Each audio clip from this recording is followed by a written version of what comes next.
नाथ कहते हैं। तभी उसी शिवलिंग में से भगवान शंकर स्वयं प्रकट हो गए, त्रिशूल लेकर तारकाक्ष, विदुम्माली और कमलाक्षकी का संहार कर दिया। देवताओं ने भगवान शिव की स्तुति करी। भगवान शंकर से वर मांगा देवताओं ने, नाथ आपका ये पशुपति रूप संपूर्ण विश्व का कल्याण करने वाला हो। शंकर भगवान ने कहा, एक होता है पाशुपत्य अस्त्र, पाशुपत्य योग और पाशुपत्य व्रत, ये तीन क्रम। संसार के लोग ना तो पाशुपत्य अस्त्र को प्राप्त कर सकते हैं आज के समय में, ना पाशुपत्य योग कर पाते। तो शिव महापुराण में सबसे सरल तरीका बता दिया, पशुपति व्रत। ये दुनिया का वो व्रत है 5 सोमवार का। 5 सोमवार का ये वो व्रत है जिसमें 6 दीप लगाए जाते हैं, 5 दिए मंदिर में, एक घर की चौखट के पास में, और भगवान शंकर की आराधना करी जाती है, भगवान शिव की अर्चना करी जाती है। यदि हम पाशुपत्य अस्त्र प्राप्त नहीं कर सकते, पाशुपत्य योग नहीं कर सकते, तो पाशुपत्य व्रत के माध्यम से विश्व का सबसे ज्यादा सुख हम प्राप्त कर सकते हैं, पशुपति व्रत के माध्यम से। गले में गठान हो गई थी, डॉक्टर ऑपरेशन का बोला था, थोड़ा थोड़ा गलत भी बता दिया था, और बाबा की कृपा से पंडाल में बैठकर पिछले वर्ष कथा सुनी, उसके बाद में जाकर फिर रायपुर जांच कराई और शिव जी की कृपा से पूरी गठान गल गई, ठीक हो गई। मैं खाली उसे लौटाया, वो मन ही मन हर्षाया, कर दिया माला मान काशी वाले ने, लुटा दिया भंडार काशी वाले ने। भैया जी कह रहे हैं बहुत घबरा चुकी थी, डॉक्टर ने हर कुछ कहा, फिर मैं लेकर कहाँ जाऊं, कथा भी सुनी, सीहोर भी पहुंच गए, और बाबा की कृपा से गठान का ऑपरेशन नहीं करना पड़ा। ठीक, इसको तुम्हारा विश्वास ठीक कर। बीमारी आ जाए और कोई कहे तुम बीमार हो, ये तब तकलीफ है, ये बीमारी है, बड़ी लग जाएगी, ऐसा हो गया, जांच कराओ, डॉक्टर को शिव मानो, जांच भी कराओ, दवाई भी खाओ कुंदकेश्वर महादेव का नाम लेकर। पर यह मत सोचना कि तुम्हें कोई बड़ी बीमारी हो गई। मैं जानती हूं शंकर जी को 1 लोटा जल 1 महीने तक रोज चढ़ाऊंगी, बेलपत्र खाऊंगी, जल पीऊंगी, नंदी के पास बैठूंगी, अपने दिल की बात कहूंगी, मेरा भोले बाबा मेरा बाप है, पिता है, सुन लेगा, बीमारी हटा देगा, तकलीफ मिटा देगा। वो मेरा पिता है, मेरा पिता है, वो मेरे दुख को हर, मेरी तकलीफ उसको अपना। कितना सुंदर कहा, जब जिस समय पर तारकासुर के प्राण छूटे और तारकासुर के 3 बेटे तारकाक्ष, विदुम्माली और कमलाक्षकी, 3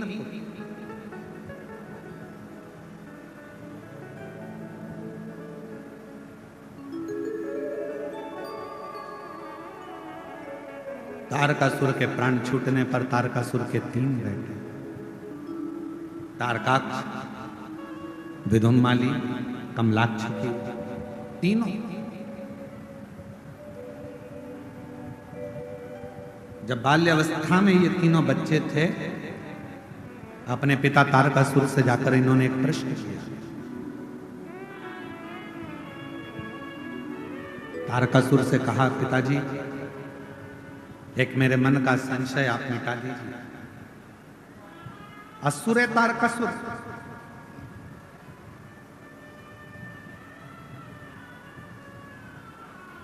तीनों ने प्रश्न किया, हमारे मन का एक संशय है, आप मिटा दीजिए। तारकासुर ने अपने तीनों बेटे तारकाक्ष, विदुम्माली, कमलाक्षकी, जो बाल्यावस्था में थे, छोटे थे, उनसे पूछा, क्या संशय, क्या प्रश्न है तुम्हारा, क्या संशय है तुम्हारा, क्या है? कहा,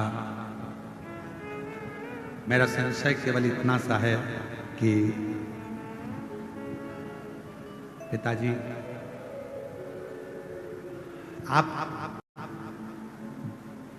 ब्रह्मदेव आपसे बैर है, ब्रह्मा जी से आपका बैर है, भगवान विष्णु से आपका बैर है, इंद्र से आपका बैर है, जितने देवता हैं सबसे आपका बैर है। विदुम्माली कमलाक्ष की तारकाक्ष पूछ रहे हैं, केवल एक शिव जी से आपका बैर नहीं, शंकर भगवान से आपका कोई बैर नहीं, सबसे बैर है। केवल तारकासुर से पूछा गया, उनके पुत्रों ने पूछा कि केवल एक शिव जी से आपका बैर नहीं, शंकर भगवान से नहीं। और आपसे भी निवेदन है, अपने बच्चों को बाल्यावस्था में ये ज्ञान दीजिए कि सब साथ छोड़ देंगे पर मेरा ओघड़दानी, मेरा शंकर भगवान तेरा साथ कभी नहीं छोड़ेगा। अपनी बेटी को जब विदा करो, कन्यादान कर कर अपनी बेटी को अपने घर से विदा करो, तो उस बेटी के कानों में एक बात कहकर भेजना कि तेरा ये पिता, तेरी ये माँ तुझे इस घर से विदा कर रहे हैं, पर याद रखना बेटी, अगर ससुराल में तकलीफ आए तो तेरे ससुराल के पास में जो शंकर जी का मंदिर हो, वहां एक लोटा जल लेकर चले जाना, वो बाप भी तेरा ही है, तुझे संभाल, वो पिता तेरा।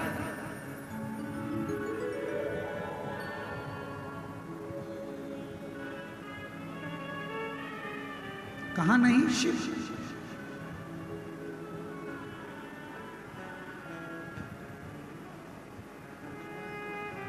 तेरा ही नजारा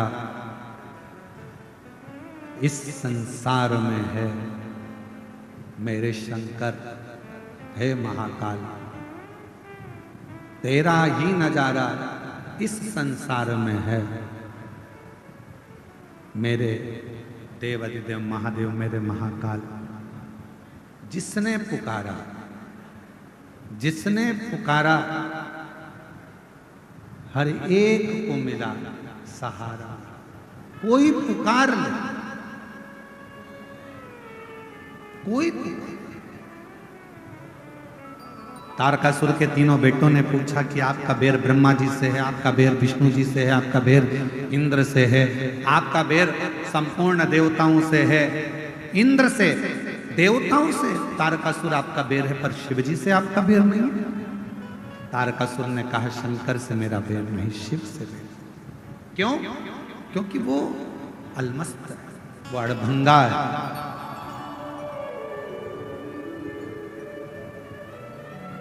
अड़भंगा, उसका आधे से ज्यादा समय तो समाधि में निकल जाता है, बचा थोड़ा समय परिवार में निकल जाता है।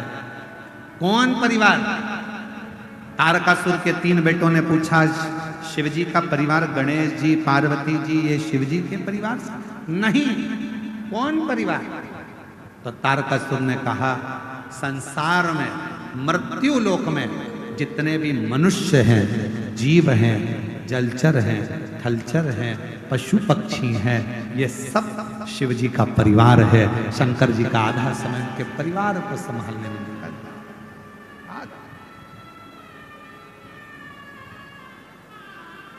ये सब रिश्ता तेरा मेरा सबसे प्यारा,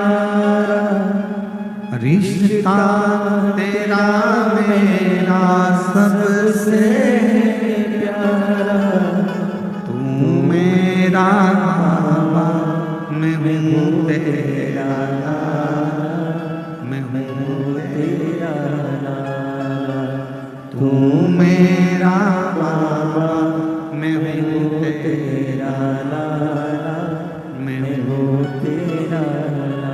अपनी बेटी को विदा करो तो उसके कानों में कहकर भेजना कि तेरा पिता भले रायपुर में, तेरा पिता भले भिलाई में, तेरा पिता भले भोपाल इंदौर में, पर तेरा एक पिता तेरे घर के पास में, ससुराल के पास में जो शंकर का मंदिर है, वहीं शिव के मंदिर में जो शिवलिंग है, एक पिता तेरा वहां भी है।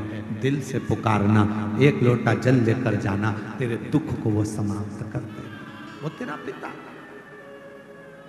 वो तेरा पिता, वो तेरा पिता। तू जा दिल से। अपने बच्चों को रोज शंकर जी के मंदिर भेजने की आदत डाल। किन किन के घर के बच्चे शिव जी के मंदिर जाते हैं, जरा हाथ उठाओ। जाते हैं आपके घर के बच्चे? जाना चाहिए, मैं आपको प्रणाम करता हूँ, बहुत बहुत साधु। अपने घर के नजदीक में जो शंकर जी का मंदिर है, अपने घर के बच्चों को एक लोटा जल लेकर शिवालय तक जरूर भेजो, जरूर। जब आपके बच्चे शिवालय तक जाएंगे, शिव को भजेंगे, प्रणाम करेंगे, कुछ उनको जल चढ़ाने से आनंद की अनुभूति होगी, तो एक ना एक दिन वो बच्चे आपको दुखी नहीं देख पाएंगे, तकलीफ में नहीं देख। तारकासुर के तीनों बेटे तारकाक्ष, विदुम्माली, कमलाक्षकी ने पूछा शिवजी से आपका बेर नहीं, शंकर का बेर नहीं। मेरे भोले बाबा से किसी असुर का बेर नहीं है, मेरे भोले बाबा से किसी गंधर्व का बेर नहीं है, मेरे भोले बाबा से किसी देवता का बेर नहीं है, मेरे भोले बाबा से किसी जनमानस के किसी का भी बेर शिव जी से, शंकर जी से, किसी का,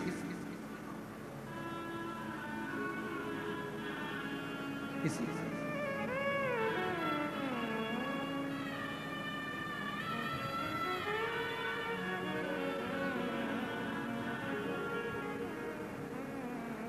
इसलिए शिव महापुराण की कथा कहती है,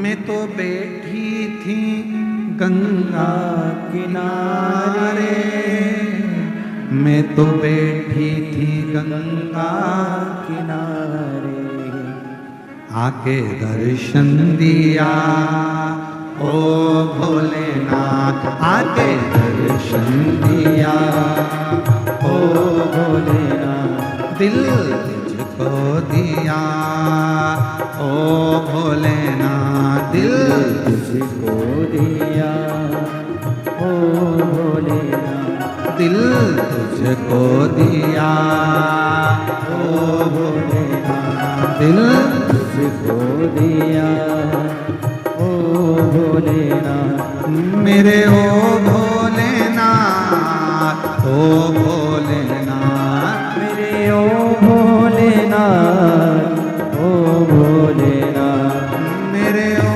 भोलेनाथ, ओ भोलेनाथ, मेरे ओ भोलेनाथ, ओ भोलेनाथ, दिल तुझको दिया ओ भोलेनाथ, दिल तुझको दिया ओ भोलेनाथ, ये क्या कर दिया ओ भोलेनाथ, ये क्या कर दिया ओ भोलेनाथ। दोनों हाथों से बड़े प्रेम से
ध्यान लगाया, तेरे चरणों में ध्यान लगाया, तेरे चरणों में ध्यान लगाया, तेरे चरणों में ध्यान लगाया, तेरे चरणों में ध्यान लगाया, तेरे चरणों में ध्यान लगाया, तेरे चरणों में ध्यान लगाया, मुझे अपना लिया ओ भोलेनाथ, मुझे अपना दिया ओ भोलेनाथ, दिल तुझको दिया ओ भोलेनाथ, दिल तुझको दिया ओ भोलेनाथ।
गंगा किनारे, मैं तो बैठी थी गंगा किनारे, मैं तो बैठी थी गंगा किनारे, मैं तो बैठी थी गंगा किनारे, मैं तो बैठी थी गंगा किनारे, मैं तो बैठी थी गंगा किनारे, मैं तो बैठी थी गंगा किनारे, मैं तो बैठी थी गंगा किनारे, आके दर्शन दिया ओ भोलेनाथ, आके दर्शन दिया ओ भोलेनाथ, दिल तुझको दिया ओ भोलेनाथ, दिल तुझको दिया ओ भोलेनाथ, ओ भोलेनाथ, ओ भोलेनाथ, मेरे ओ भोलेनाथ, ओ भोलेनाथ, मेरे ओ भोलेनाथ, ओ भोलेनाथ, मेरे ओ भोलेनाथ, ओ भोलेनाथ, दिल तुझको दिया ओ भोलेनाथ, दिल तुझको दिया ओ भोलेनाथ, ये क्या कर दिया ओ भोलेनाथ, ये क्या कर दिया ओ भोलेनाथ, दिल तुझको दिया ओ भोलेनाथ, दिल तुझको दिया ओ भोलेनाथ, दिल तुझको दिया ओ भोलेनाथ, दिल तुझको दिया ओ भोलेनाथ, महादेव है।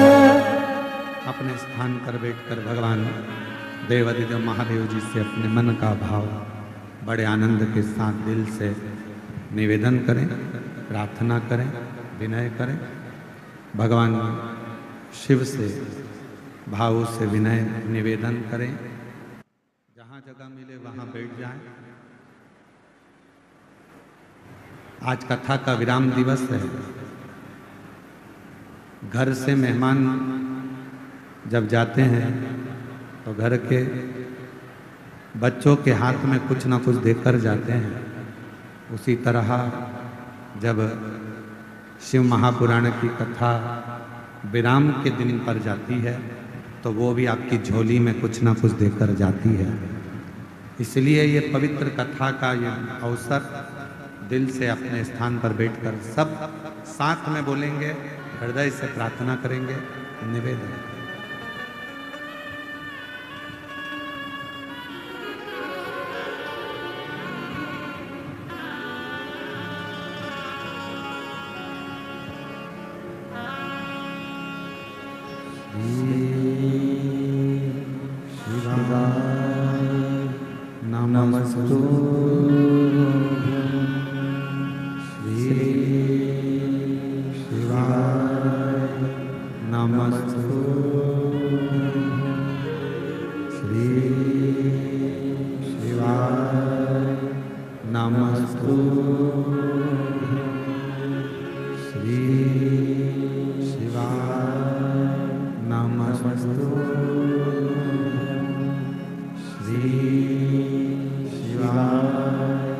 नमस्तु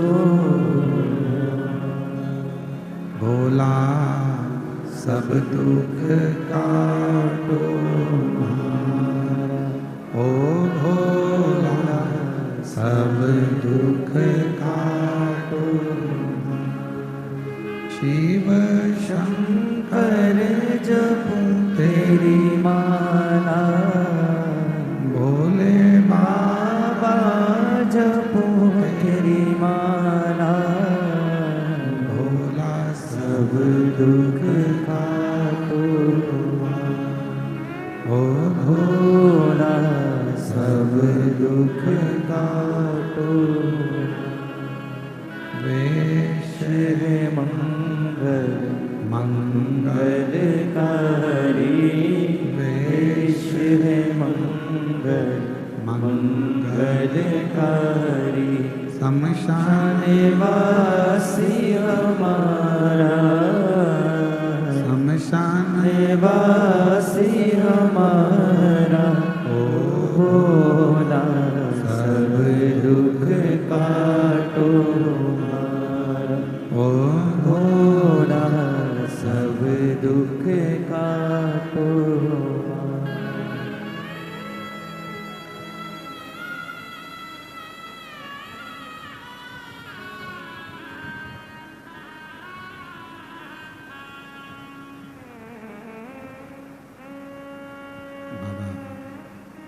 देवाधिदेव भगवान शिव, ओगड़दान प्रकांदर्शी कैलाशी विनाशी भगवान शंकर, जिनकी पवित्र कथा कीर्तन बड़ा पवित्र कथा शिव महापुराण की कह रहे हैं।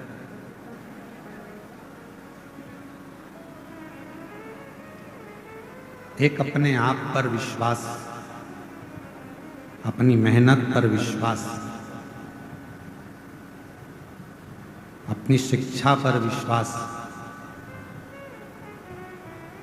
अपने आप पर भरोसा और दूसरा मेरे देवाधिदेव महादेव पर भरोसा, ये जिंदगी में सफलता देता है।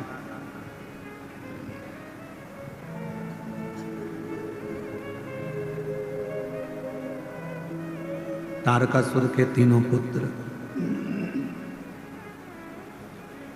तारकाक्ष, कमलाक्ष की विदुमाली, तीनों ने अपने पिता तारकासुर से कहा कि आपका बेर शिवजी से नहीं। मेरे देवाधिदेव महादेव भगवान शंकर तो बेर को मिटाते हैं। ढेर उत्पन्न नहीं करा।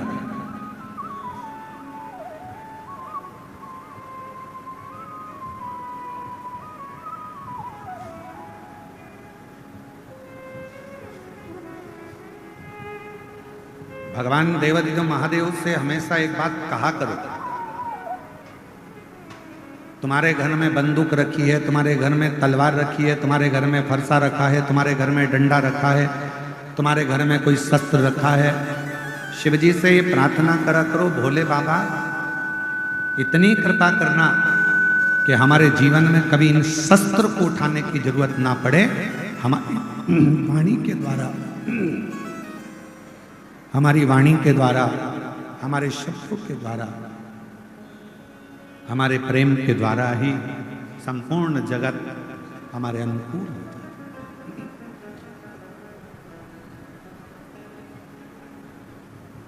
क्या होता है,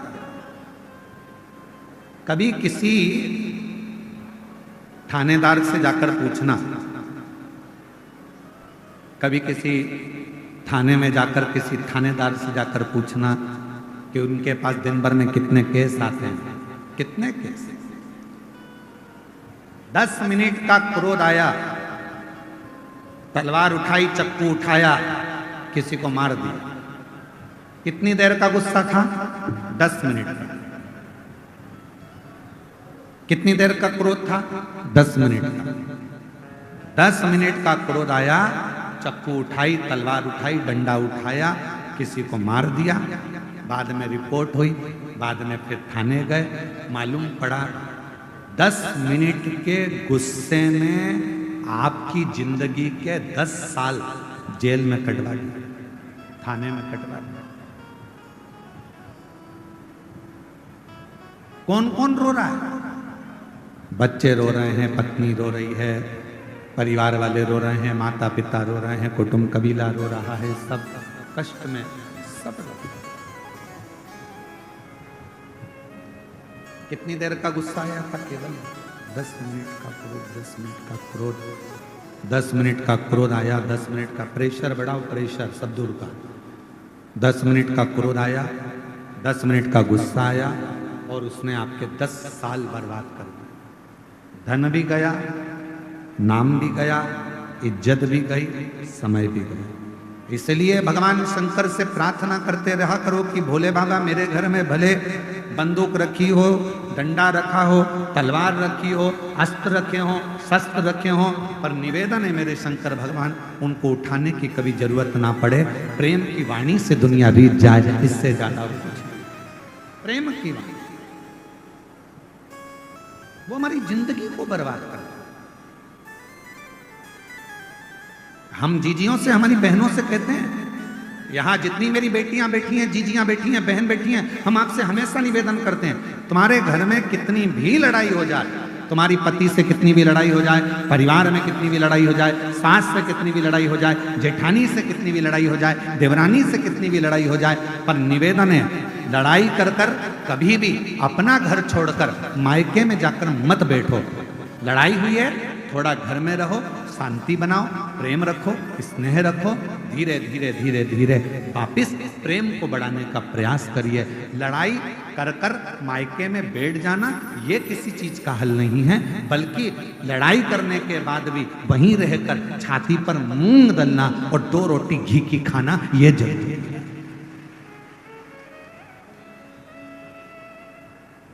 क्यों रूठ कर जाए?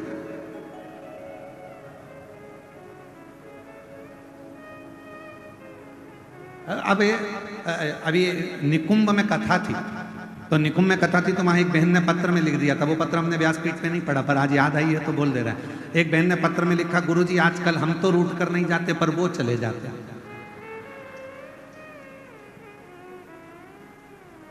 अब हम उनसे पूछने वाले थे पत्र के माध्यम से कि वो रूट कर कहाँ चले जाते हैं, कि पता नहीं कहाँ उनके रिश्तेदार क्या चले जाते हैं, फिर 2 दिन बाद 3 दिन बाद आ जाते हैं। तो हमने कहा 2-3 दिन बाद आ तो जाते हैं ना, यही बहुत है। पुरुष जाएगा तो आ भी जाएगा, पर मेरी जीजी और तुम इतना बड़ा मुंह लेकर जाती हो कि अब तो जाऊंगी नहीं, चाहे कुछ भी हो जाए, अब नहीं जाऊंगी, तो वो दिक्कत आ, इतना नहीं। हम हमारे बाबा की बेटी हैं, हम हमारे शंकर जी की पुत्री हैं, और तुम्हारे घर में जितने माता पिता हैं ना, आप सबके वो शिव और पार्वती का ही रूप है, आप उनकी बेटी हो, तो हम अपने संस्कारों से विहीन कैसे हो जाए? आप सबको मालूम होगा शंकर जी की बेटी अशोक सुंदरी, जब विवाह हो गया अशोक सुंदरी का, और विवाह होने के बाद अशोक सुंदरी के पति एक बार वन से निकलकर आ रहे थे और एक असुर ने अशोक सुंदरी के पति को रोक लिया। अशोक सुंदरी के पति को जब उस असुर ने, उस दैत्य ने अशोक सुंदरी के पति को जब रोका, असुर ने जब अशोक सुंदरी के पति को रोका, तो उस असुर को नहीं मालूम था कि अशोक सुंदरी का पति है। 4 दिन निकल गए अशोक सुंदरी के, पता नहीं स्वामी कहां चले गए। अब शिव जी की बेटी है, ना जाने कहां चले गए, ना जाने कहां चले गए, ना जाने कहां चले गए। ढूंढते ढूंढते अशोक सुंदरी खुद निकल गई, और अशोक सुंदरी उस असुर के सामने जाकर जो खड़ी हुई, असुर ने उसी समय पर अशोक सुंदरी के पति को छोड़ दिया। उसी समय, एक क्षण की देरी नहीं।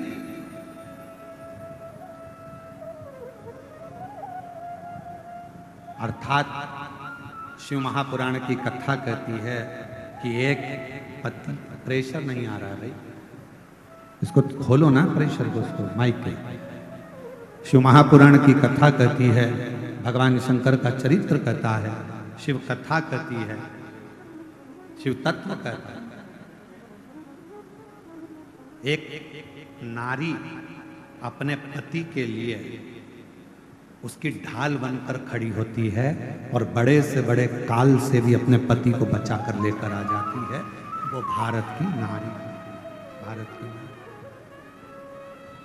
अपने पति को काल से भी छुड़ाकर, काल से भी निकाल कर, काल से भी छुड़ा कर लेकर आ जाती है। काल से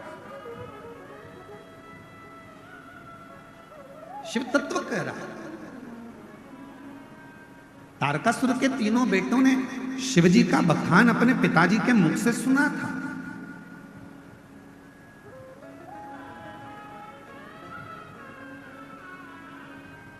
तारकासुर जब चले गए, ब्रह्मा जी का तप किया तारकासुर के बेटों ने, तारकाक्ष, विदुमाली, कमलाक्ष जी ने, और वर मांगा हमारे प्राण ना जाएं। तभी भी ब्रह्मा जी ने कह दिया था ऐसा हो नहीं सकता कि तुम्हारे प्राण नहीं जाएंगे।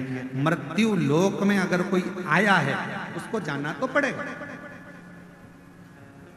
उसको प्राण तो त्यागना पड़ेंगे।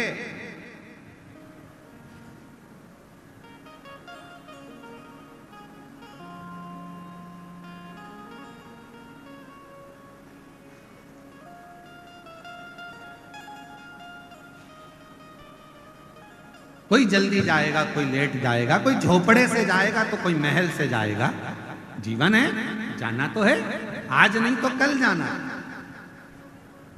तो तारकासुर के तीनों बेटों को ब्रह्मा जी ने कहा मृत्यु तो आएगी, तो उन्होंने कहा फिर दूसरा वर दे दीजिए। कौन सा वर? अगर मृत्यु आना ही है तो ऐसा वर दीजिए, हम तीनों की 3 नगर का निर्माण कर दीजिए, उस 3 नगर में हम रहेंगे। हमारे प्राण छूटे तो एक साथ छूटे, हम मरे तो एक साथ मरे, हमारे प्राण जाएं तो एक साथ जाएं। ब्रह्मा जी ने तथास्तु कहा, ठीक है, तुम्हारे तीनों के प्राण जाएंगे तो एक साथ जाएंगे। वर मिल गया ब्रह्मा जी का। अब तीनों ने अपनी अपनी पुरी का निर्माण कर लिया, और तीनों ने अपनी अपनी पुरी का निर्माण करा। 3 पुरी में तीनों रहने लगे। समय आया, खूब उत्पात उन्होंने मचाया। तब भगवान शिव जी के सामने जाकर विनय करा। शिव जी ने कहा कि मैं आप सब 33 कोटि देवताओं से निवेदन करूं कि आप पशु बन जाओ, मैं तुम्हारा पति बन जाऊं। पति का मतलब मालूम है आप लोगों को? हर हर। पति का मतलब मालूम है? पति का मतलब होता है भरण पोषण करने वाला।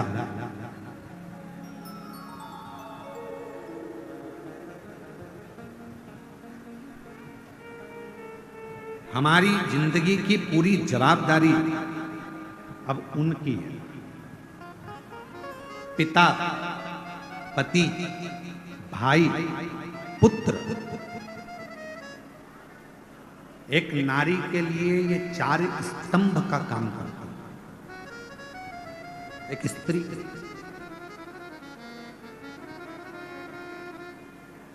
बहुत बड़ा स्तंभ है, बहुत बड़ा स्तंभ।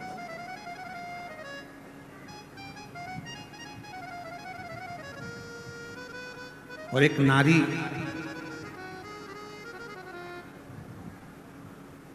जब किसी लड़के से विवाह होता है तो उस लड़के को भी यह समझना चाहिए कि अब ये अपना घर छोड़कर आ रही है, मतलब पूरी जवाबदारी अब मेरी है। भरण पोषण कर।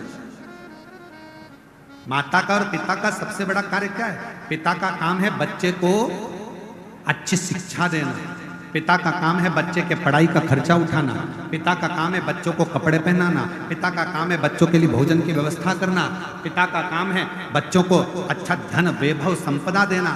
पर पिता से ज्यादा जरूरी काम माता का होता है कि घर में जो बच्चे पढ़ाई कर रहे हैं, घर में जो बच्चे रह रहे हैं, उनको अपने घर के संस्कारों में ढालना और उन बच्चों को सही मार्ग निश्चित करना, प्रशस्त करना। ये माँ का कर्तव्य ज्यादा बड़ा होता है। पिता से बड़ा होता है माता का कर्तव्य, जो अपने बच्चों को साधे, संस्कारों से जोड़े। इसलिए मेरा बेटाओं से निवेदन है, बेटियों से निवेदन है, अपनी जिंदगी में 2 को मत छोड़ना, एक माँ को, एक माला को। माँ तुम्हें अपने आंचल में रखेगी और माला आपको जिंदगी में छाती तान कर चलना सिखा देगी। आप 2 चीजें मत छोड़िए, एक माँ की गोद मत छोड़िए और दूसरी माला मत छोड़िए। ये माँ अपने गोदी में बच्चों को रखती है, संभालती है, और माला कभी ना कभी जिंदगी में वो पड़ाव आता है जिस समय पर दुनिया का कोई व्यक्ति काम ना आए, रिश्तेदार भी तुम्हारे काम ना आए, कुटुंब वाले भी काम ना आए। जब डॉक्टर कह देता है कि अब कुछ भी नहीं बचा, तब रिश्तेदार हॉस्पिटल के कमरे के बाहर रहते हैं, वेंटिलेटर के बाहर रहते हैं, परिवार बाहर रहता है। उस समय पर अकेले पलंग पर पड़े होते हो, श्वास चल रही होती है, आंखें खुली होती है, डॉक्टर सिस्टर अपना काम कर रहे होते हैं, हल्का हल्का होश रहता है। उस समय पर कोई काम नहीं आता, सब बाहर खड़े होकर डॉक्टर से बात करेंगे, रिश्तेदार बात करेंगे, पर अंदर तुम्हारे शरीर की पीड़ा तुमको सहना है। उस समय पर फिर 2 चीजें काम आती है, एक माँ ने तुम पर जो दुआ दी होगी और दूसरी तुमने माला उठाकर कभी श्री शिवाय नमस्तुभ्यम कहा होगा, तब वो तुम्हारे सम्मुख में, तुम्हारी माँ और माला ये कभी ना छूटे। और अंत समय प्रभु, सब बोलिए, साथ में बोलिए, अंत समय प्रभु आना पड़ेगा, वचन दिया तो निभाना पड़ेगा। आए ना आए प्रभु कुटुंब कबीरा, अंत समय प्रभु आना पड़ेगा, वचन दिया तो निभाना पड़ेगा। अंत समय प्रभु आना पड़ेगा। कौन आए? कौन तुम्हारे अंत समय में आने वाला है? अकेले पलंग पर होगे, सब बाहर होंगे, सब।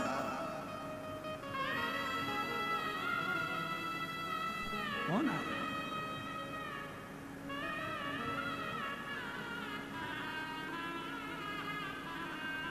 कितना बड़ा बंगला है तुम्हारा, वो प्रॉपर्टी नहीं है। कितनी जमीन है तुम्हारी, वो प्रॉपर्टी नहीं है। कितनी गाड़ियां खरीदी, वो प्रॉपर्टी नहीं है। सबसे बड़ी प्रॉपर्टी कब नजर आती है? जब व्यक्ति मरता है, अर्थी पर सोता है, तब समझ में आता है कि व्यक्ति की प्रॉपर्टी कितनी है, मतलब उसका व्यवहार कितना है, तब समझ में आता है। पड़ा है अर्थी पर, पड़ोसी भी नहीं आते किसी किसी के, रिश्तेदार भी नहीं आते, नातेदार भी नहीं आते, बड़ा प्रॉपर्टी। हमारे को लगता है ये जमीन जायदाद घर बंगला ये हमारी प्रॉपर्टी, नहीं नहीं, हमारी सही प्रॉपर्टी हमारा व्यवहार। एक जेठानी और देवरानी में लड़ाई हो जाती है, वो अपने घर चली जाती है, वो अपने घर चली जाती है, सबका घर सबका मकान सबका अपना हो जाता है, एक दूसरे का मुंह नहीं देखते। क्यों? क्योंकि उन्होंने सब कुछ बनाया, बंगला भी बना लिया, गाड़ी भी बना ली, सब कुछ कर लिया। दोनों के पति कमा रहे हैं, दोनों कमाकर बंगला भी बना रहे हैं, गाड़ी भी ला रहे हैं, पर उसकी प्रॉपर्टी, वो जो प्रेम की प्रॉपर्टी थी वो नहीं बढ़ा पाई। और जब दुख का समय आया तो गाड़ी बंगला कुछ काम ना आया। तब आखिरी में वो अगर दुख के समय में एक दूसरे के पास आकर खड़े हो जाते तो दुनिया की सबसे बड़ी प्रॉपर्टी कहलाती। वो प्रेम नहीं कमा, धन।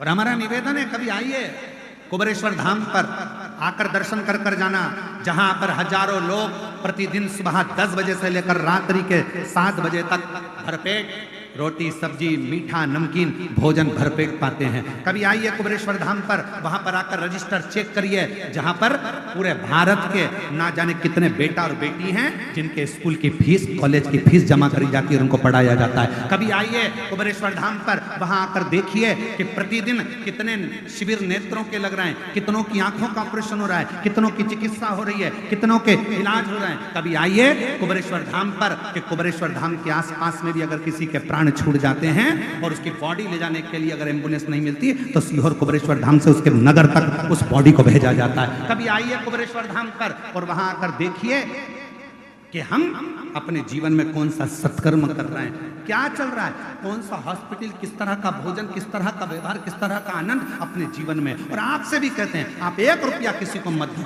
कभी दान मत करो किसी को भी, पर इतना याद रखो अपने परिवार में, अपने मोहल्ले में, अपनी कॉलोनी में, अपनी सोसाइटी में कोई बच्चा पढ़ने में होशियार है और उसके पास पैसा नहीं है तो एक बार स्कूल की फीस जमा कराकर उस बच्चे की जिंदगी बनाने का प्रयास करें। दुनिया में 2 दान सबसे बड़े होते हैं, एक शिक्षा का, एक चिकित्सा का। देने का प्रयास करिए। कभी विचार करना, आना कुबेरेश्वर धाम, रहना, विचार करना हम कुबेरेश्वर धाम आए हैं, जरा यहाँ का नजारा देखें। केवल कंकर शंकर पूजन नहीं, यहाँ की व्यवस्थाओं को भी देखा जाए, यहाँ का आनंद भी देखा जाए कि क्या है ऐसा, क्या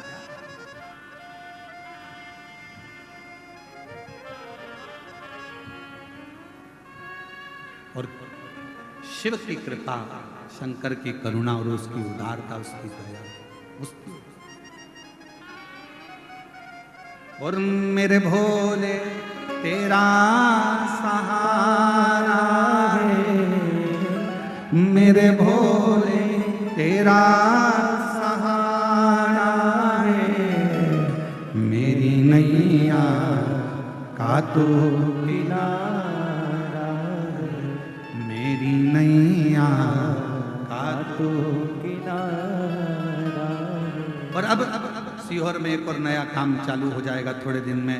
जो मंदिर शिव जी के बनेंगे, शिवलिंग नहीं है तो कुबेरेश्वर धाम से शिवलिंग भी दिया जाएगा, नंदी भी दिया जाएगा, जिससे पूरे भारत में, पूरे विश्व में सनातन धर्म स्थापित हो। गांव-गांव में जैसे अन्य धर्म के लोगों ने छोटा छोटा अपना केंद्र बना रखा है, हम कुबेरेश्वर धाम के नाम से कोई दूसरा केंद्र नहीं बनाएंगे, पर तुम्हारे दिल को कुबेरेश्वर धाम बना देंगे और तुम्हारे गांव को कुबेरेश्वर धाम बना देंगे। हम कोई दूसरा केंद्र नहीं बनाएंगे। कोई हमसे पूछे क्यों गुरुजी, क्या आप छत्तीसगढ़ में कुबेरेश्वर धाम का केंद्र बनाओगे, क्या महाराष्ट्र में बनाओगे, क्या उत्तर प्रदेश में? कहीं नहीं बनाएंगे। एक ही जगह बहुत है, मायका एक ही ठीक है, 10 मायके नहीं करना है। बाप का घर एक ही बहुत है, उसी घर से पूर्ति हो जाती है, तो 10 घर क्यों? हम नहीं बनाएंगे, पर पूरे गांव-गांव में शंकर के शिवलिंग रखवा देंगे, पूरे गांव-गांव में, नगर-नगर में पेड़ों के नीचे शिवलिंग रखवा देंगे। आज नहीं तो कल कोई धर्मात्मा पैदा होगा, जब पेड़ के नीचे रखा हुआ शिवलिंग देखेगा तो कोई तो छत डालकर चले जाएगा और शिव जी की स्थापना करेगा प्रत्येक नगर-नगर में। और ये भिलाई की सावन की कथा में ये हम अभी यहाँ से जाने के बाद, कल की कावड़ करने के बाद बहुत सारे मूर्तिकारों को सीहोर निमंत्रण दिया जाएगा, मूर्तिकारों से बैठकर बात करी जाएगी, और जो आप लोग जो दान देते हो उस दान से उन शिवलिंगों का निर्माण होगा और पूरे भारत की भूमि पर गांव गांव में शिवलिंग स्थापित किए।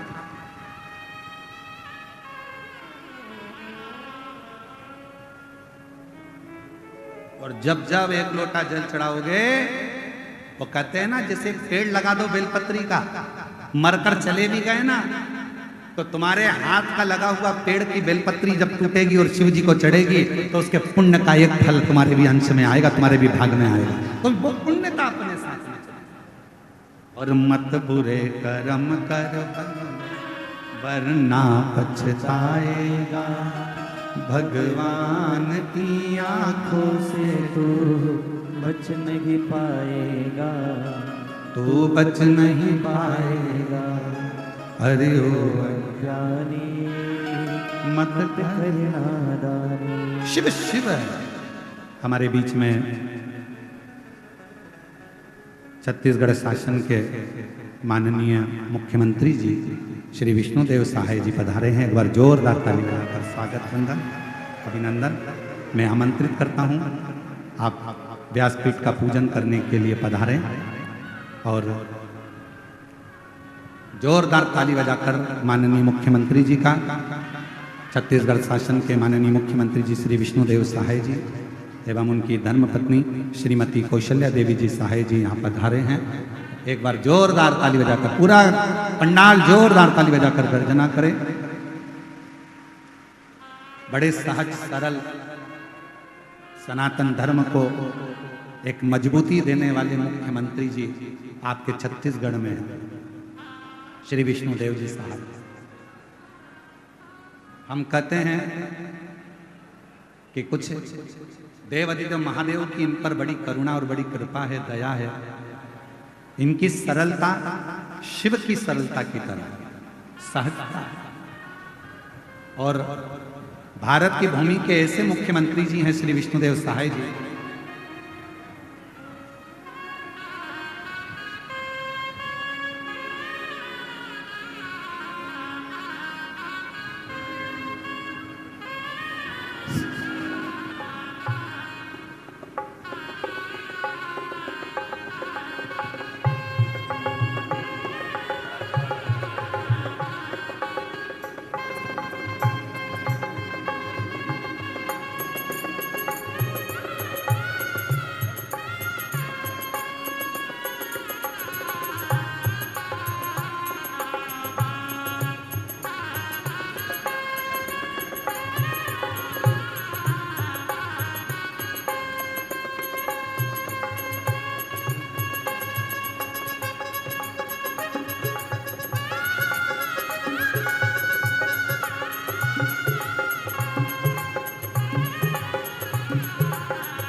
एक बार जोरदार ताली बजाकर माननीय मुख्यमंत्री जी का, छत्तीसगढ़ शासन के यशस्वी मुख्यमंत्री जी श्री विष्णुदेव सहाय जी, जिन्होंने छत्तीसगढ़ के इस पवित्र, कितनी बड़ी आप पर शिव की कृपा है कि संपूर्ण नक्सली क्षेत्र भी धीरे धीरे धीरे धीरे समाप्त होते होते भगवान शिव की कृपा का पात्र। मैं माननीय मुख्यमंत्री जी से निवेदन करूंगा, आपका 2 मिनट का उद्बोधन माननीय मुख्यमंत्री जी से निवेदन करूंगा। इधर से इधर से इधर से आपका 2 मिनट का उद्बोधन संपूर्ण इस श्रावण के महीने में संपूर्ण देशवासियों को और संपूर्ण कथा के श्रोता भाई बहनों को बड़े भाव से प्राप्त हो। बड़े आनंद के साथ में छत्तीसगढ़ शासन के माननीय मुख्यमंत्री जी श्री विष्णुदेव सहाय जी का सुंदर 2 मिनट का उद्बोधन आप और हम, जो श्रावण के इस पवित्र अवसर पर आप और हमारे बीच में पधारे हैं, एक बार जोरदार ताली बजाकर उनका स्वागत। हर हर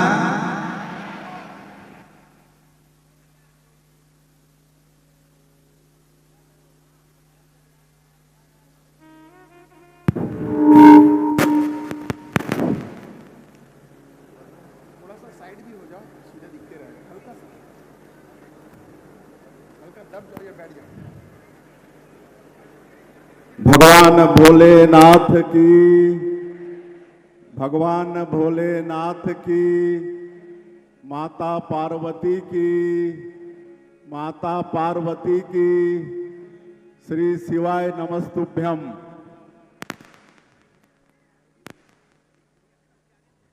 मैं सबसे पहले व्यासपीठ पर विराजमान पूज्य पंडित श्री प्रदीप मिश्रा जी को सत सत नमन करता हूं, व्यासपीठ को नमन करता हूं। और आज हम लोगों का सौभाग्य है छत्तीसगढ़ का कि हमारे प्रदेश की जो इस्पात नगरी है भिलाई, वहां पर पिछले 7 दिनों से श्री शिव महापुराण कथा की अविरल धारा बह रही है और जिसका आज अंतिम बेला है। और ऐसे अवसर पर हम लोगों के बीच व्यासपीठ में विराजमान पूज्य पंडित श्री प्रदीप मिश्रा जी, उनके सभी सहयोगीगण, हमारे सभी इस क्षेत्र के विधायकगण, नीचे हमारे रिकेश सेन जी बैठे हैं, ऊपर डोमन सिंह कोरसेवाड़ा जी हैं, पूर्व विधायक लाभचंद बाफना जी हैं और पूरे इस आयोजन के मुख्य कर्ता धर्ता हमारे भिलाई नगर निगम के पार्षद और नगर निगम के उपनेता प्रतिपक्ष श्री दया सिंह जी, हमारे दुर्ग के शहर के विधायक गजेंद्र यादव जी, हमारे अधिकारीगण, कमिश्नर, कलेक्टर, एसपी, और आज इस समापन बेला में पूरे छत्तीसगढ़ से और भी दूर दूर से पधारे सभी शिव भक्त सज्जनों, मातृशक्ति माताएं बहनें, युवा साथियों और मीडिया के मित्रों, आज के इस अवसर में मैं आप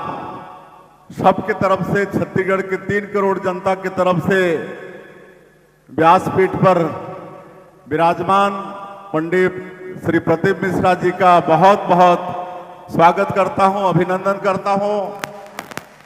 उनकी पूरी टीम का भी मैं स्वागत करता हूं और आप सभी शिव भक्तों का भी मैं हृदय से अभिनंदन और स्वागत करता हूं। और ये सावन का पवित्र मास चल रहा है, तो ये सावन के पवित्र महीने की भी आप सब लोगों को बधाई, शुभकामना।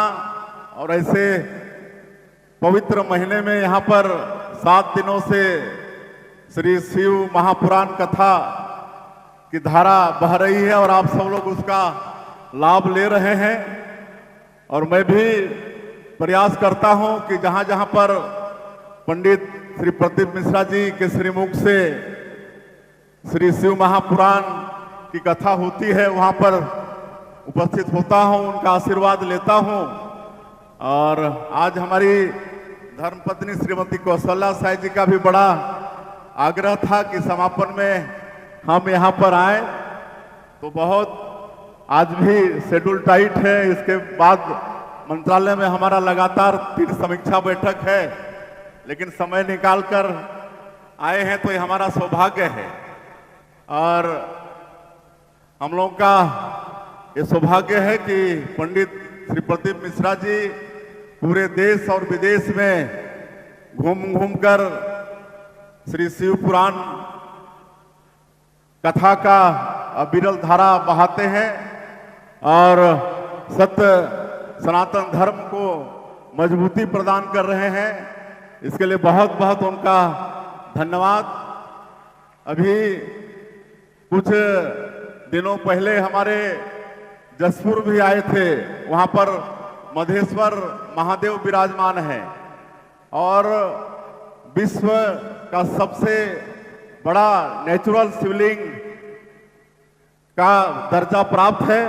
Golden book of world record ने मेरे विधानसभा में ही वो है मधेश्वर महादेव, विश्व के सबसे बड़े नेचुरल शिवलिंग है। वहां पर पंडित जी का 7 दिनों तक शिव पुराण की धारा वहां भी बही, उसके लिए मैं उनका फिर से आज के इस अवसर में धन्यवाद देना चाहूंगा। और हम लोग का सौभाग्य है छत्तीसगढ़ का कि महादेव हमारे छत्तीसगढ़ में विभिन्न जगहों में अलग अलग नाम से विराजमान है। हमारे रायपुर में हटकेश्वर महादेव के नाम से स्थापित है, राजिम में कुलेश्वर महादेव के नाम से, कहीं गंधेश्वर महादेव के नाम से। तो हमारे गांव में जहां हमारा निवास गांव है वहां पर फलेश्वर महादेव के नाम से विराजमान है। ये छत्तीसगढ़ का सौभाग्य है। और भी कई जगह भगवान विभिन्न नामों से विराजमान हैं और उनका आशीर्वाद बराबर छत्तीसगढ़ को मिल रहा है। और आज के इस अवसर में भी हम चाहेंगे कि पंडित जी का भी आशीर्वाद मिले, छत्तीसगढ़ में हमेशा खुशहाली हो, सबके घर में सुख समृद्धि हो। और छत्तीसगढ़ का यह भी सौभाग्य है कि यहाँ पर भगवान भोलेनाथ तो विभिन्न जगहों में विभिन्न नाम से विराजमान हैं, लेकिन माता भी विराजमान है।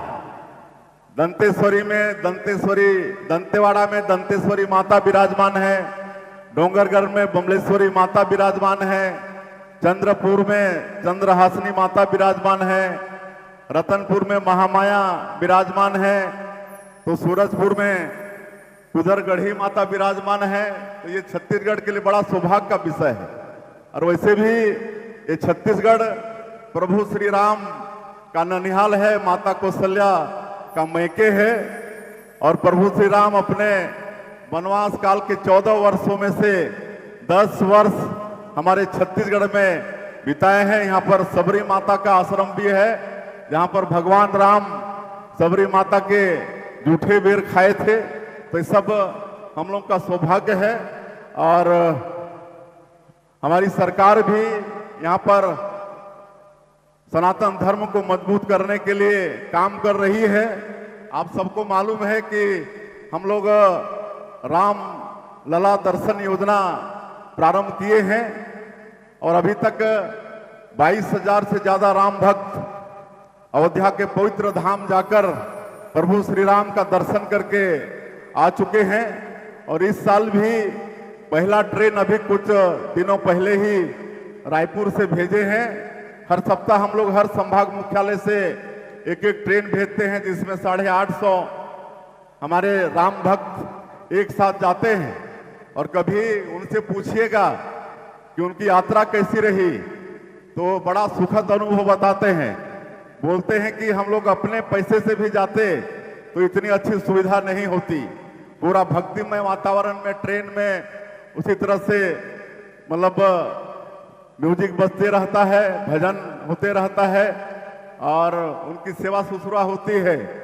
और आप लोगों को एक और हम बताना चाहेंगे कि जब 15 साल हम लोगों की सरकार थी, डॉक्टर रमन सिंह मुख्यमंत्री थे, तो उन्होंने जो हमारे बूढ़े बुजुर्ग हैं, जो 60 साल से ऊपर के हमारे वृद्ध माता पिता हैं, सबकी इच्छा होती है कि अंत समय में एक बार कहीं तीर्थ व्रत कर लें, लेकिन कई परिवार में वो सक्षमता नहीं होती है। लेकिन वो काम भी हमारी उस समय की सरकार और हमारे मुख्यमंत्री कर रहे थे, लेकिन पिछली सरकार में उसको बंद कर दिया गया था।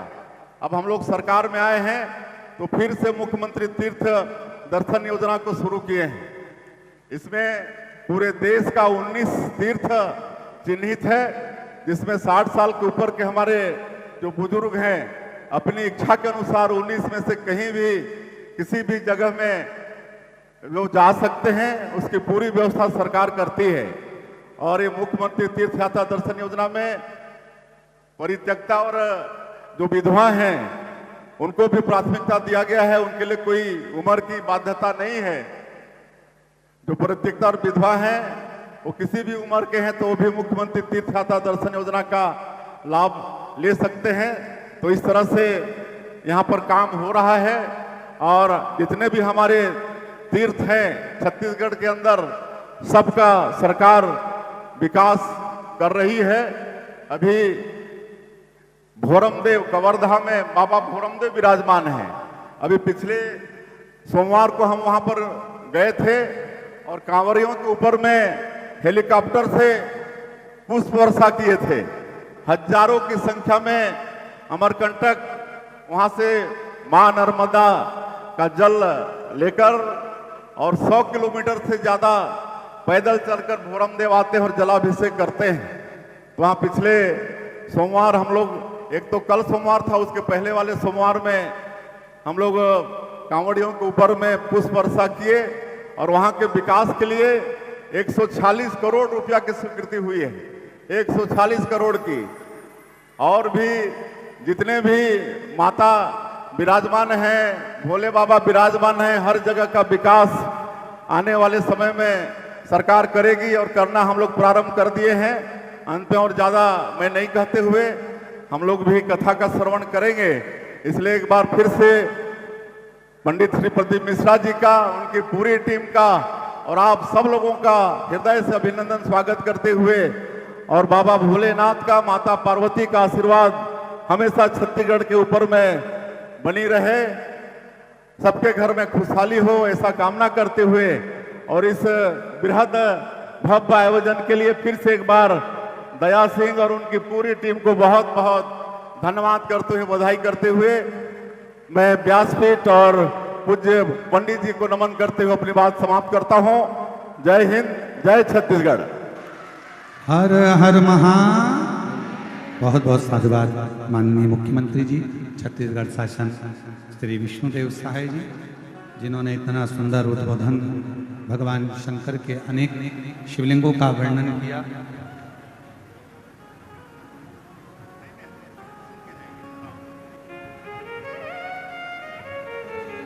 बड़ा सुंदर भाव से छत्तीसगढ़ के प्रत्येक शिवालयों का वर्णन आपने किया और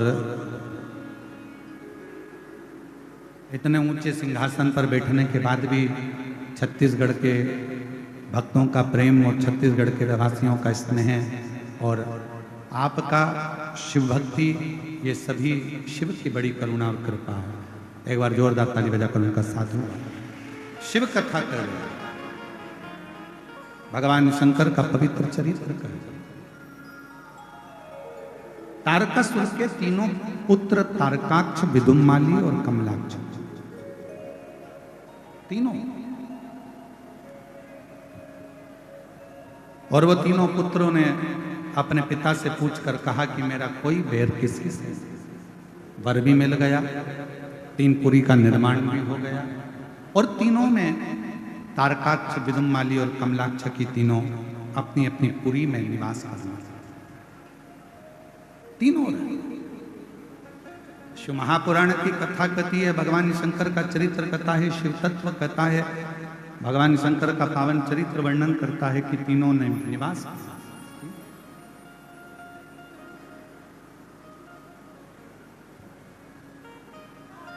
जब इन्होंने उपद्रव किया, तारकाक्ष, विदुम्माली और कमलाक्ष की तीनों जब उपद्रव करने लगे, तब सारे देवता शिव जी के पास में जाकर विनय करे और शंकर भगवान ने देवताओं को पशु बनने की प्रेरणा दी कि आप पशु बन जाओ और मैं तुम्हारा पति बन जाता हूं। पति का मतलब होता है भरण पोषण करने वाला, बड़ा पति का मतलब है संभालने वाला। शिव महापुराण की कथा कहती है, भगवान शंकर का चरित्र कहता है, पति और पत्नी का जो संबंध है उसमें धर्म पत्नी अपने पति की ढाल बनकर हर जगह पर खड़ी रहती, प्रत्येक जगह। और फिर निवेदन करें, यही भिलाई में एक माता ने प्रश्न किया था कि आपकी कथा में सबसे ज्यादा संख्या में माताएं आती हैं, उसका कारण शिव महापुराण की कथा कहती है कि हमेशा पुरुष जब भी मंदिर में जाएगा, शिव जी को जल चढ़ाएगा, कुछ मांगेगा तो अपना व्यापार, अपना आनंद, गाड़ी, बंगला, यश, कीर्ति है। पर माँ, घर की स्त्री, घर की नारी जब शिव जी के मंदिर में जाकर एक लोटा जल चढ़ाती है या कोई व्रत करती है, उपवास करती है, कभी अपने लिए नहीं मांगती।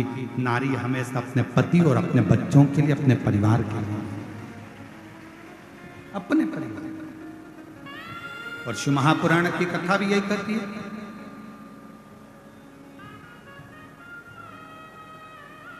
एक बार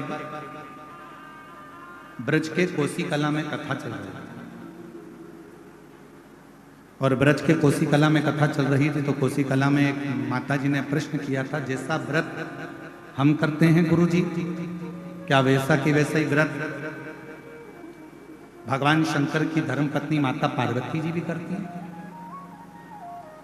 तो हमारा निवेदन है, जितने व्रत भारत की भूमि पर जितने भी व्रत होते हैं, चाहे वो नवरात्रि का व्रत हो, चाहे वो चतुर्थी का व्रत हो, चाहे वो छठ का व्रत हो, चाहे वो तीज का व्रत हो, चाहे वो पंचमी का व्रत हो, चाहे सोमवारी का व्रत हो, जितने भी व्रत भारत की भूमि पर या संसार के लोग करते हैं, ये सारे व्रत हमारे देवताओं की धर्मपत्नियां भी धारण करती हैं।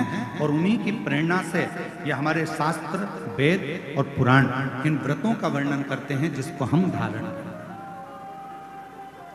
जैसे अभी थोड़े समय के बाद में हरतालिका तीज का व्रत आएगा, करते हो आप लोग? हरतालिका तीज का व्रत सबसे पहले कौन ने करा? माँ जगतजननी जगदम्बा माता पार्वती। एक चतुर्थी का व्रत आता है, कौन ने करा? माँ जगतजननी जगदम्बा पार्वती। जितने व्रत,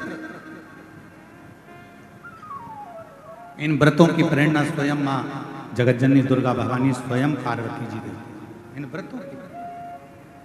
और मैंने तेरे ही भरोसे बाबा, तेरे ही भरोसे हवा बिच उड़ती जावांगी बाबा, डोर है तो छठी नाम तटी जावांगी भोले।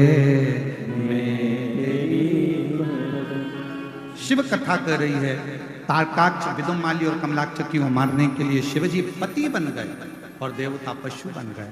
शंकर भगवान ने पति बनकर पशुओं को साधते हुए, उनको दौड़ाते हुए तीनों तारकाक्ष, विदुमाली और कमलाक्ष की पुरियों में भेज दिया। तीनों को एकाग्रित करा मेरे शंकर भगवान ने।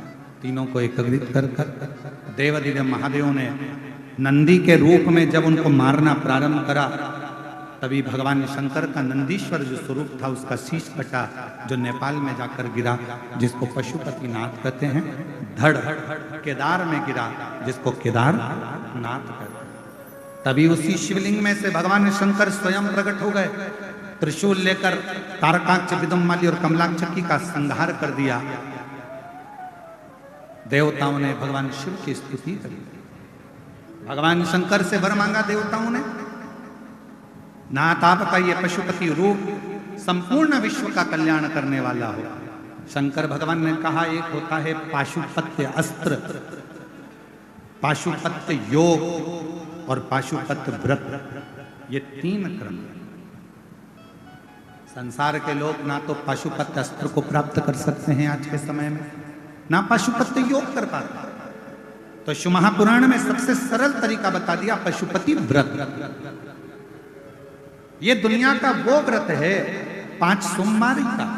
5 सोमवार का ये वो व्रत है जिसमें 6 दीप लगाए जाते हैं, 5 दिए मंदिर में, एक घर की चौखट के पास में, और भगवान शंकर की आराधना करी जाती है, भगवान शिव की अर्चना करी जाती है।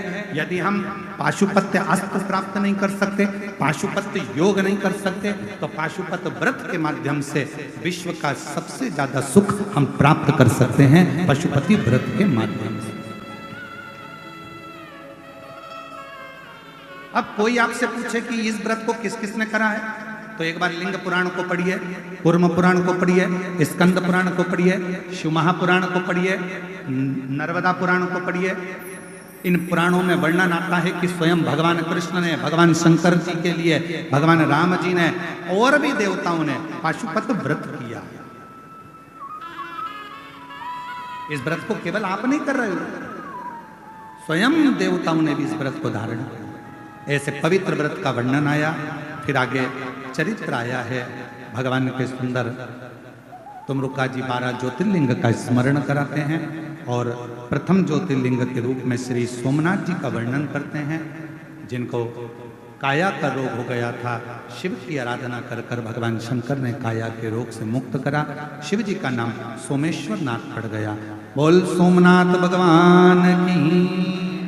सदानंद कार्तिकेय रुष्ट होकर चले जाते हैं, जिनको मनाने के लिए भगवान देवाधिदेव महादेव पार्वती जी के साथ जाते हैं।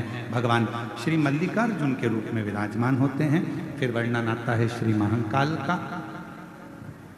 दूषण नाम के राक्षस का संहार करने के लिए शिवजी काल अधिपति बनकर, महाकाल बनकर दूषण नाम के राक्षस का संहार करते हैं। शिवजी का नाम महाकालेश्वर होता है। फिर वर्णन आया श्री ओमकारेश्वर का। विंध्य नामक पर्वत के तप करने से भगवान ओम के नाद से प्रकट होकर ओमकारेश्वर के रूप में विराजमान होते हैं। फिर वर्णन आया है श्री केदारेश्वर का। नर नारायण के तप करने से भगवान शिव केदारेश्वर में प्रकट हुए। फिर वर्णन आया है भीमा शंकर का। कुंभकर्ण का बेटा भीम, जिसने संपूर्ण देवालय शिवालय सनातन धर्म को नष्ट करने का प्रयास किया, तब उस भीम के संहार के लिए शिव जी प्रकट होते हैं और शंकर भगवान का नाम भीमा शंकर हो।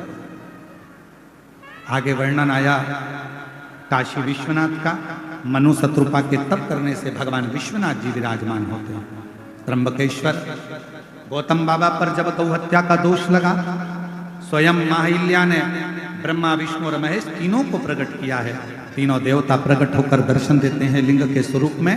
भगवान त्र्यंबकनाथ के रूप में विराजमान होते हैं। फिर वर्णन है श्री वैद्यनाथ जी का।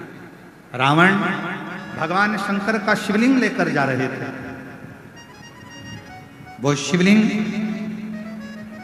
भूमि पर रखा तो उठ नहीं पाया, बाबा वैद्यनाथ जी के रूप में विराजमान हो जाते हैं। अगला वर्णन है श्री नागेश्वर बाबा का। दारुक नाम के राक्षस का संहार भगवान शिव ने करा और नागेश्वर के रूप में विराजमान हुए। आगे वर्णन आया है श्री रामेश्वर जी का। राम जी ने लंका पर चढ़ाई करने से पहले शिव जी की स्थापना कर। हमारा सनातन धर्म कहता है जब कोई शुभ कार्य करो या कोई भी अच्छा कार्य करो, अगर शंकर भगवान के पार्थिव लिंग का पूजन आपने किया है तो वो कार्य आपका सफल जरूर होता है, उसमें सफलता जरूर मिलती है।